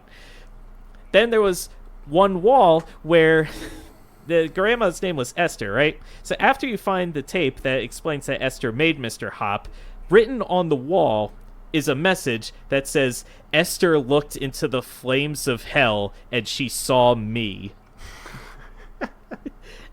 Bear in mind, I'm a 10-year-old girl. I'm in my PJs as I'm exploring all this. Then finally, the last tape.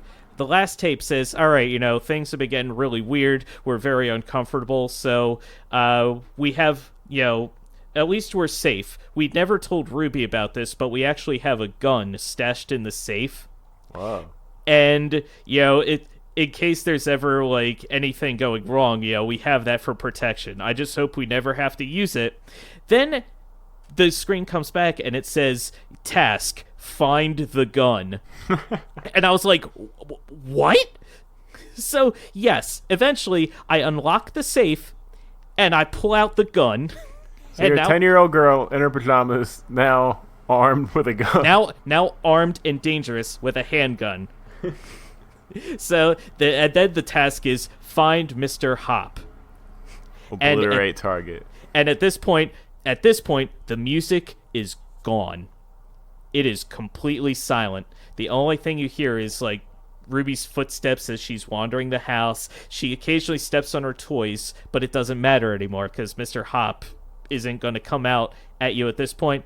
Then you enter one area, and he's just traipsing towards you very slowly. So I'm shooting, and this is the only time where I'm using the mouse button to shoot at him.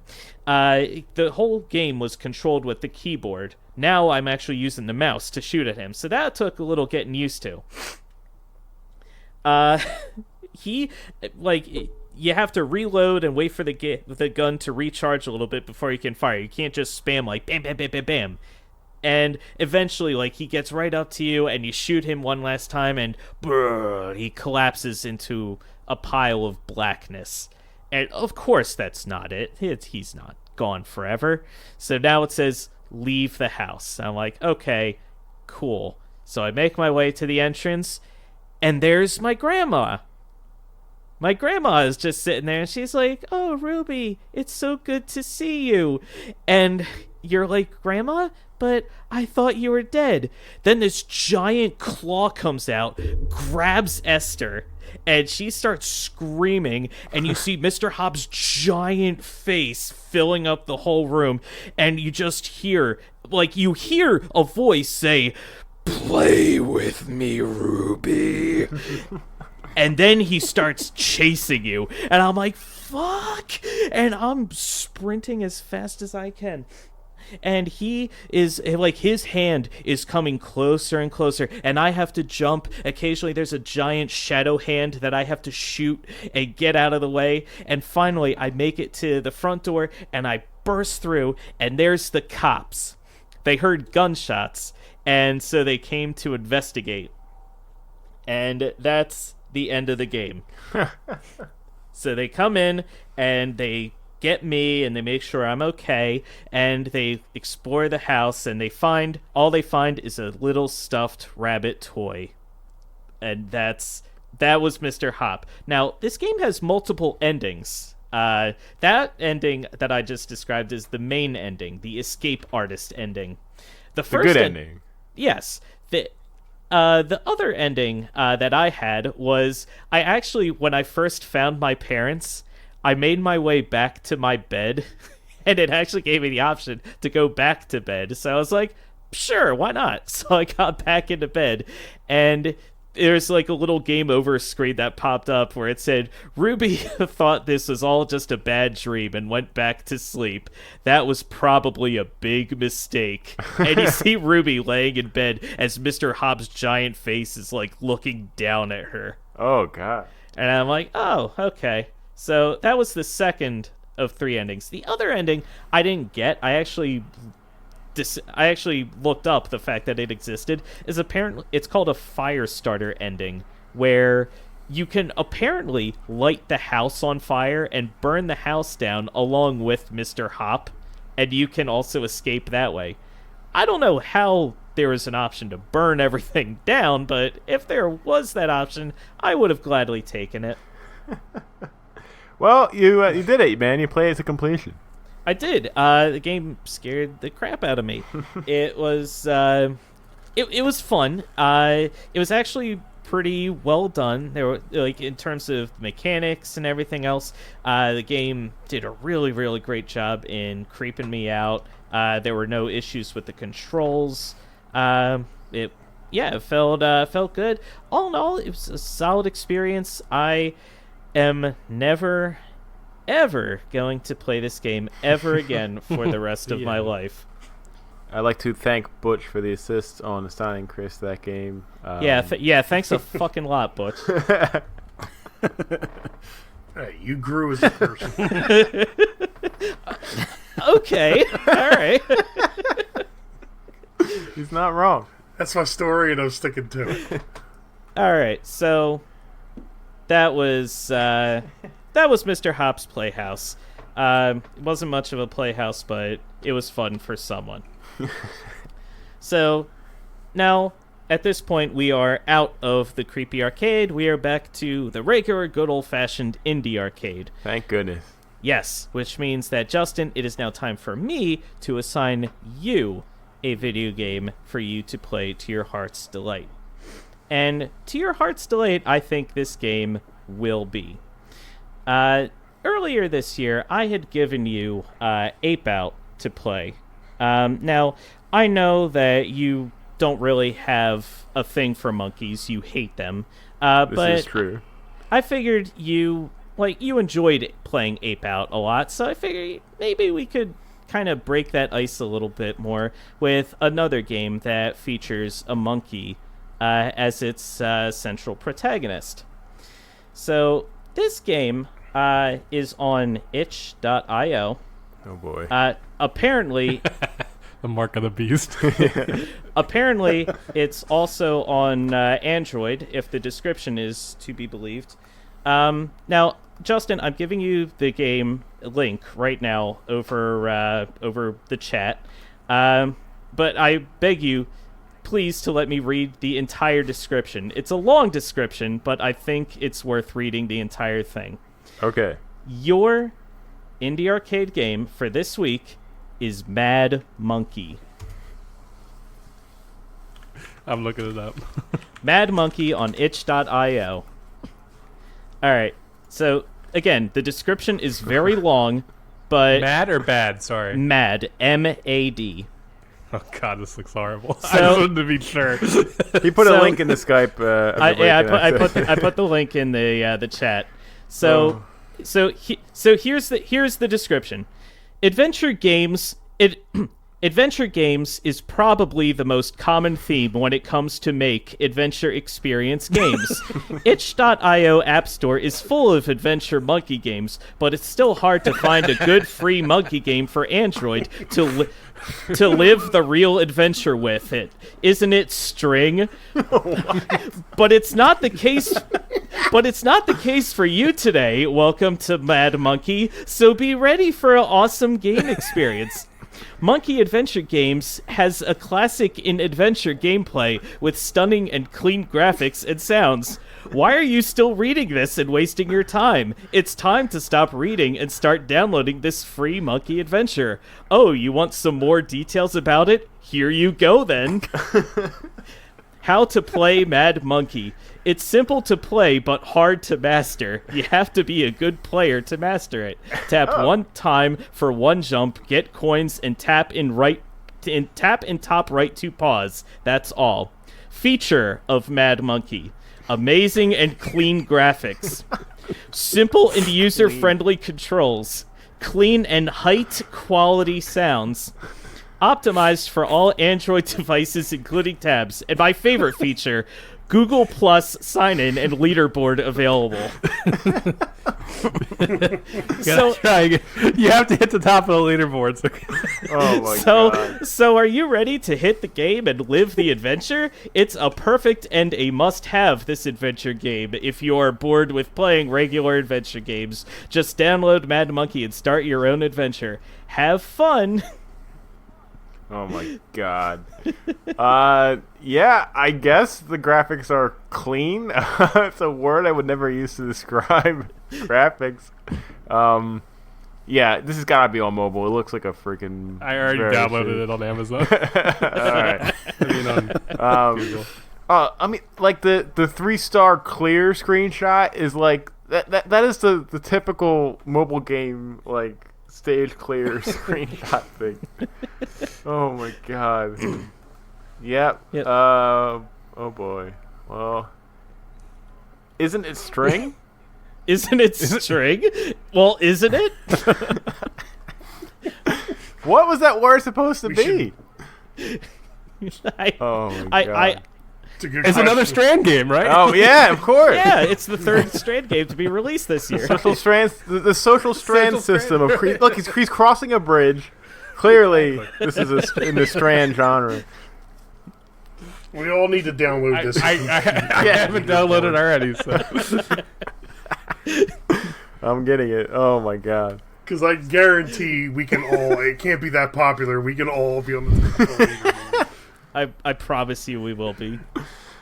Oh wow.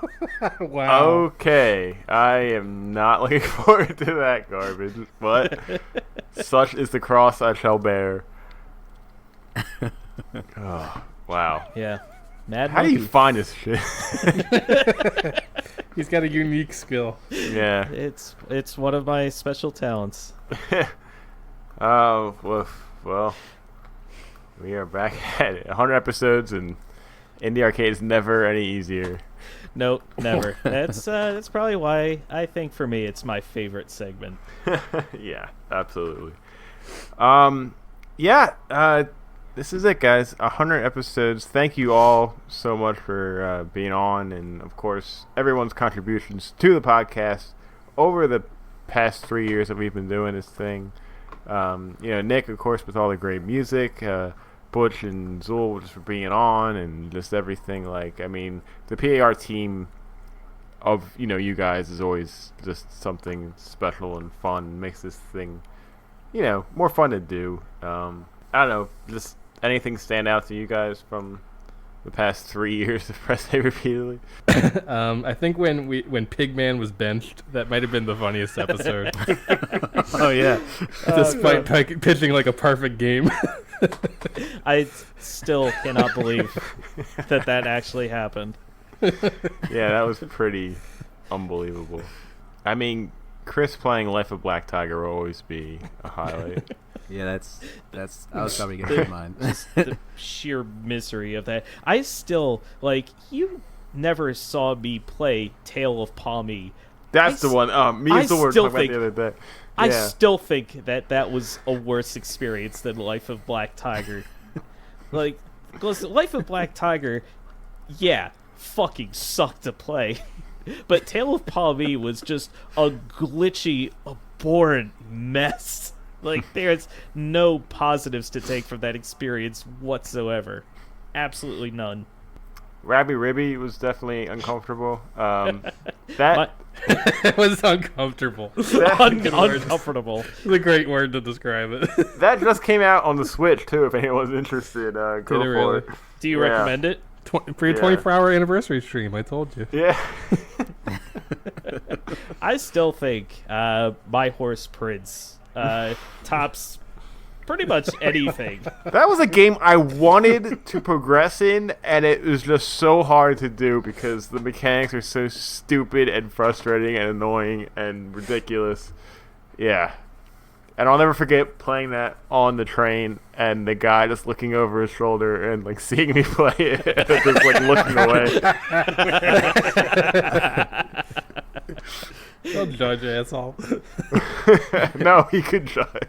He's allowed. Yeah, oh god. Yeah, that was hilarious. Room in the Night Sky is another one that I The think room, of. Oh, man. the freak out was epic. Fucking the dialogue in that game is fantastic.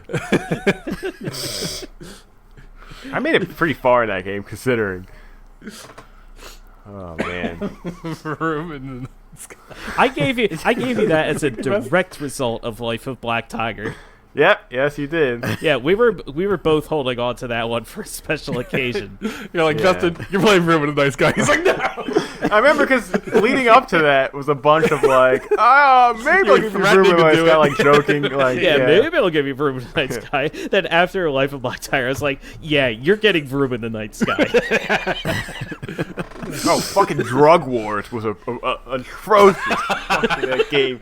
Oh my god, I couldn't get past the first fight of the game. Like it was just so broken. Oh my god. What was that? What was that rat game? Oh, Bad Rats. Oh yeah, where my they God. had to like kill the cats or something. It was just Oh, yeah. unnecessarily violent and just oh my god. Oh god. Don't forget about Don Oh, Trump. how can we forget? Oh God. How can we forget? Whoa. Yahoo! Yeah. Oh. I think the biggest well actually no, the two biggest backfires I think. One would have to be I Am Astro- Bread. That game is Oh, yeah. actually a shitload of fun. But Yeah. number two, and Butch, I know you're working on this one, but when we played General Jousting, It's awesome. It's a masterpiece. No, What about yeah, Astro Bears? Yeah, That's I was- still I was- like I was that's just in thinking that, regular yeah. rotation. Still. yeah. Yeah, that one was. Yeah, that one I don't know was. if you guys know this, but they released a free updated version of Astro Bears. It's not DLC, it's a new game. It's the same game, just better, like released again Wait, with more seriously? features and stuff. And I immediately downloaded That's it. impossible. Yeah. You Wow. can't make that No, game better. it's got more characters, bigger worlds. More Yeah, we gotta bears. play that. Definitely. I still love that the option in that game, like to turn the music on or off, it was just like instantaneous. Yeah. Just be like, "Oots, oots, oots." Some of these I don't remember. Chicken Assassin Reloaded. Oh wait, I do remember that. That was actually pretty fun. That was That big Bean clicker. McCallum. Yeah, it was a clicker beat 'em up game. That was actually pretty fun. I remember Mars Troopers. Oh yeah, Oh. that was shit that you had to play. Yeah, that. Oh, we forgot about the shower simulator game too, right? Oh man. That was Oh, probably yeah. my second favorite event from this whole thing. Yeah, that was, Like, that was bro. great. Can you wash Wash my my ass. ass? My ass. Why, yes. Yes, I can. Yes, I can. That was a Lewis pick. I gotta give him credit for that one. Lewis. The arcade's been like so good. Like every single time is just fantastic. Like I have a list here of all the games, and just I can't. It's definitely unfair, like the amount of shit that Chris had to play compared to me. Yeah, I've given you so much credit, especially because me. All right, I've been in this all on my own with very few exceptions. I've got to find the bad games. I've got to find the mad monkeys to give you to play. But you've got a whole team. You've got a whole Hey, no one said you you've can't got a ask for whole help. band of support behind you. Where it's like, hey, Chris gave you this. Here, you should give him this game. Whether it's Butch or Zul or Dave or whoever was the person who gave you that mystery list. Who was it? All right, I'm this not is gonna episode say who that 100. was. Who I'm not was gonna it? say who that No, was. this is episode a 100. journalist never reveals his sources. I Yeah. demand to know I think that's the code. who was responsible for that list. And you know what? Just for that outburst, I'm gonna go back to that list next week. Fine, you know what? Whatever. I don't care anymore. I deserve it. And I will say, most times I don't ask for help, but people are like chomping at the bit to throw options at me for games to give you. So Well, that's my because phone is beeping off the hook with text messages All of different games to play. well, that's because you're a naturally charming person. Yeah. But yeah, I don't know, really not much more to say. 100 episodes. It is really crazy that we made it to this far. 100 of anything is insane. Seriously, I'm Yeah. so proud of you guys. Like, it's like been so awesome. Like, every week I look forward to turning on the podcast and like working out or something. It's like the highlight of my week. Sometimes just like getting impressed repeatedly and hear you guys talk about games and stuff. So just like congratulations to you, and hopefully we'll be next for the episode 200. Bicentennial. The Nonacentennial for the 900th too. So Oh God, 900. Can you we'll be up to imagine? Butch Ugh. Butch 12.0 by that point. Yeah. And honestly, if it wasn't for you guys listening all the time, this thing would be dead in the water years ago. I you know. I 100% agree with that. Yeah. I just want to just say real quick. I can't possibly echo or emphasize that sentiment enough. That like without your guys' support and loving the show and saying how much you enjoy it, this would have been dropped off like such a long time ago. And it's definitely been tough. There have been definitely some moments For sure. Yeah, like last year around this time, I was just in a really bad like negative mental space just in general, because I was like doing job searches and I was getting nowhere with that, and it was just really, really affecting me. And I think like you could kind of tell like it was kind of shown like on the pod a little bit. There were times where I just didn't have anything to play. I was missing episodes, and it was just really affecting me. And a lot of like, and you guys being there and being supportive and saying, hey, don't worry about it, we're here for you, like that really helped. It made me feel like, okay, you know what, I can focus on these things. Like the podcast is still going to be here, it's not going anywhere. And I sincerely like appreciate all of that help. Like it means so much to me. Like you guys have no idea. Thanks, dude. That's awesome. Cool. We always got your back. right. And it's always fun coming on the show. Thanks for having me on and so often. Our little Red Dead episode, me and you, Justin. Yeah, that it was a was a lot of blast. I like coming on the show. I love listening to it every week. And good job, boys. Yeah. Here's to 100 more. And then That's overstated as welcome. Yeah. Definitely. I think we got a great team. And at the core, we're just friends that love to play video games, and that's essentially what this is. And that was basically my vision when I first thought of the idea, when I first pitched the idea to Chris, when we started forming this whole thing and designing the layout of how the show was going to work and everything. And I'm happy to say 100 episodes later, it's still going the way that we wanted to, and that everyone seems to be enjoying it. So everybody here, everyone who's not actually on this episode but still a part of the team, everyone listening, thank you so much. Not to get too preachy, but it's a big feat, and there's a lot more to come hopefully. So keep playing games, keep talking about them, and everyone get ready for end of the year, because game of the year is going to be crazy once again. Yep, always a good time. I feel like this is the most wide open year for Game of the Year in a long time. Yeah, absolutely.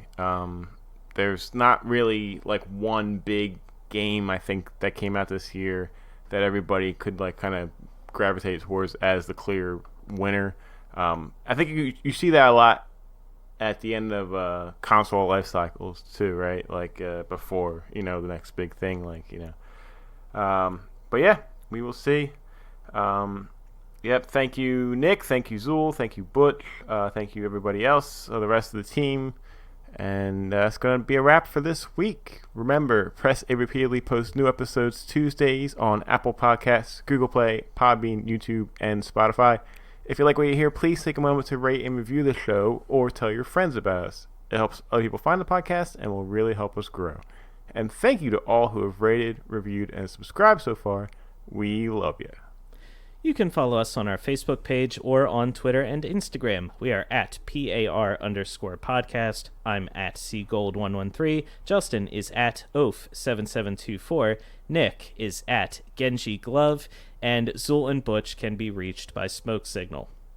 You can email us any questions or comments at parpodcast@gmail.com. That's parpodcast@gmail.com. And don't forget to check us out on our website, pressarepeatedly.com. And that's all for this week. Chris and Justin signing off. And remember to skip through the lengthy credits of our 100th episode. Press A repeatedly.